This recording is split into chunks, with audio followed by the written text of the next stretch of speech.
why God doesn't listen to our prayer. Absence of faith can affect our prayer life. For example, let's read Hebrews chapter 11 verse 6. And without faith, it is impossible to please God. It is impossible to please God. For whoever would approach Him, must believe that He exists, and that He rewards those who seek Him. Two things we would need to believe when we come to pray. First thing, we need to believe that He exists. Our God is existing. Believe that He exists. Jesus is here right now. Believe that He is among us.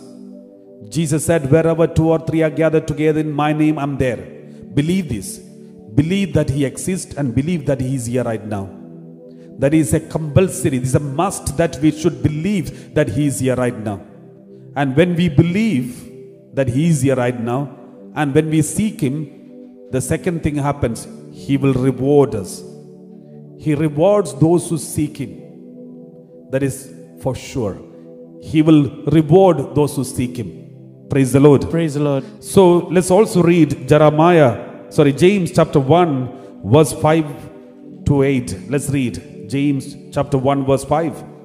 If any of you is lacking in wisdom, ask God. Who gives to all, generously and ungrudgingly, and it will be given you. Anybody who wants the wisdom, just ask God, just pray to God. He will give you beyond our imagination. He will give you for sure. Just ask God, Jesus, give me your wisdom. Verse 6, let's continue reading. But ask in faith. When you ask, have faith in Jesus. Remember, we believe in a God who is alive. We are not believing a dead God.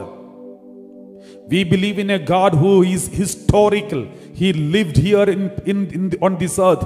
2000 years ago, He came to this world. He walked through Palestine. He healed the lepers. He cast out devil. He walked on the water. He multiplied 5 loaves of bread for 5,000 people. He raised many people from death. He raised Lazarus from death. And He died on Mount Calvary. And He raised on the 3rd day. And He is alive. And we believe in the same God who came to this earth 2000 years ago, walked through the Palestine. And He is the same God who is standing in front of you and is listening to and touching you right now. Therefore, have faith in Him. You will never be disappointed. Anyone who believes in Him without doubting and call upon His name will be saved. Jesus said, in my name you will cast out demons. In my name, whatever you ask, everything will be given to you. In my name, whatever you ask. This is the promise of the Lord. Therefore, but ask in faith, never doubting. For the one who doubts, he is like a wave of the sea. Driven and tossed by the wind. Verse 7 we read like this. For the doubter, being double-minded and unstable in every way, must not expect to receive anything from the Lord. Many people, when they pray, nothing happens in their lives because first of all, they don't believe in God. Secondly, they really doubt whether what they ask they will get or not. And thirdly, they are asking with the wrong intention. These are the reasons why their prayers are not heard. Today the Lord is telling us, first believe in Jesus. You and your whole family will be saved. We are believing in a living God who is performing miracles even now. It's not just a story of the 2000 years, but it is a history. It is His story. And therefore, it will really happen in front of your eyes if you believe in Him.